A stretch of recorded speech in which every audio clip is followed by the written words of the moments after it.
معراج کی بات کرنے کا تو اب وقت آیا ہے، اس لیے کہ معراج کا سارا واقعہ تو مسجد اقصیٰ کے گرد گھومتا ہے۔ سبحان الذی اسریٰ بعبدہ لیلا من المسجد الحرام الی المسجد الاقصیٰ۔ حضور نے معراج کی رات مسجد اقصیٰ میں نماز پڑھائی تھی، اور ایک بار پھر سے طیبہ سے فلسطین میں آ، راستہ دیکھتی ہے پھر مسجد اقصیٰ تیرا۔ ایک بار حضور گئے تھے مکے سے مسجد اقصیٰ، اور پھر حضور فرماتے ہیں جب میں واپس گیا نا تو کفار نے جو کہ مسجد اقصیٰ دیکھی ہوئی تھی تو مجھ سے پوچھنا شروع کر دیا کہ مسجد اقصیٰ کی کھڑکیاں کتنی ہیں، دروازے کتنے ہیں، پلر کتنے ہیں۔ جب انہوں نے سوال جواب کیے تو حضور فرماتے ہیں کہ رب کریم نے مسجد اقصیٰ کو اٹھا کے میرے سامنے رکھ دیا۔ میں دیکھتا جاتا تھا، بتاتا جاتا تھا، کہہ لوں بات کر لوں۔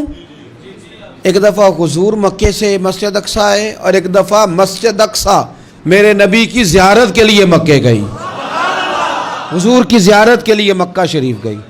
اور میرے نبی تو صرف کسی چیز کی طرف ایک دفعہ دیکھ لیں تو وہ رحمت کے پھول کھلتے ہیں۔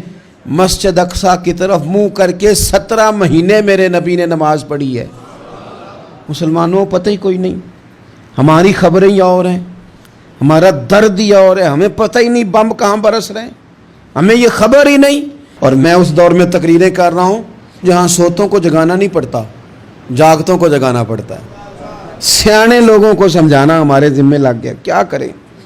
اس قوم کو سکھانا پڑتا ہے جسے پتہ سارا ہے، لیکن جان بوجھ کے آنکھیں ہماری بند ہیں۔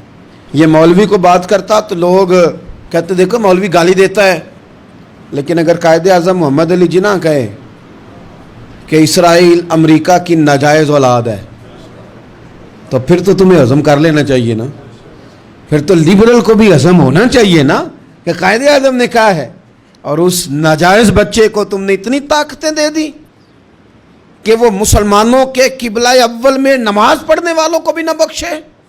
کہاں گئی تمہاری وہ انسانی حقوق کی بڑی بڑی تنظیمیں، کدھر گئی؟ اور میرا پاکستانی میڈیا سے بھی سوال ہے، مسجد اقصیٰ کی توہین ہو گئی تو پھر طوفان کیوں نہیں اٹھا، ٹاک شو کیوں نہیں ہوئے، بحثیں کیوں نہیں ہوئی؟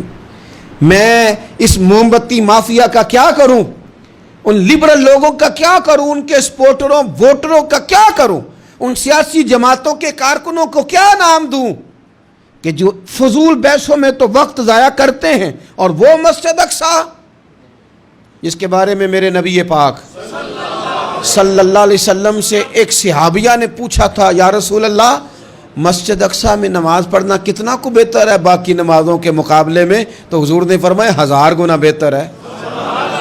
بی بی عرض کرنے لگی سونیا میں جا تو نہیں سکتی، دل بڑا کرتا ہے۔ تو حضور نے فرمایا جا نہیں سکتی تو وہاں تیل ہی بھجوا دے، جس میں حاضری لگوانے کی حضور بات کریں جس مسجد میں۔